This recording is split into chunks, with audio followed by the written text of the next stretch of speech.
नव्या एक गोष्ट लक्षात घेतली पाहिजे, आमचं सरकार महिलांच्या बाबतीमध्ये अत्याचार जे होत आहेत त्या बाबतीत झिरो टॉलरन्स ही पॉलिसी आमच्या सरकारची पहिल्या दिवसापासूनची राहिलेली आहे.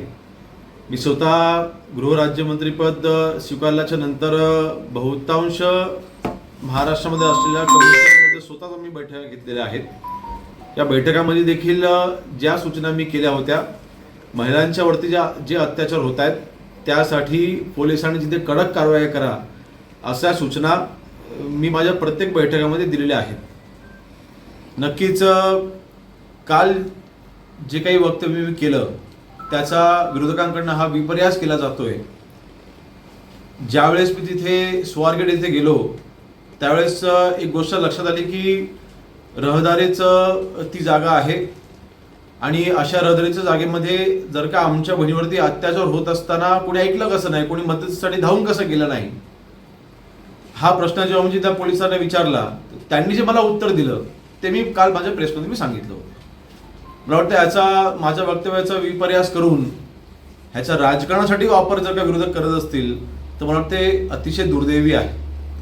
आमच्या सरकारची पॉलिसी ही महिलांच्या अत्याचाराच्या बाबतीमध्ये ही झिरो टॉलरन्स पॉलिसी आमची आहे आणि जी कायम राहील. किंबहुना मी काल देखील म्हटलं होतं की जो काही आरोपी, ज्यावेळेला हा आरोपी पकडला जाईल तेव्हा त्याच्यावरती कडक कारवाई झाली पाहिजे अशा पद्धतीच्या आमच्याकडनं तिथे जे काही कायदेशीर बाबी करायच्या त्या केल्या जातील हे माझं कालचं स्टेटमेंट होतं.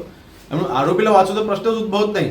उलट त्या आरोपीला मुस्कळा त्यांच्या आवडण्यासाठी पोलिसांची यंत्रणा गेले 2 दिवस परिश्रम घेत होती. त्याला यश देखील आलं आणि शेवटी गृहराज्यमंत्री म्हणून माझं तिकडे जाण्याचा उद्देश देखील हाच होता की पोलिसांच्या मार्फत जी कारवाई केली जाते ती योग्य आहे की नाही त्याच्यावरती लक्ष ठेवण्यासाठी किंवा लवकरात लवकर त्या आरोपीला पकडा, त्याच्यावरती कारवाई ही कडक झाली पाहिजे ह्या सूचना देण्याकरता मी तिथे आलो होतो.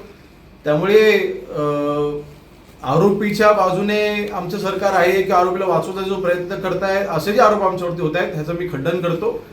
या आरोपीला जास्तीत जास्त कडकात कडक शिक्षा, कठोरात कठोर कारवाई या आरोपीवरती होईल अशा पद्धतीच्या आमचे प्रयत्न असतील.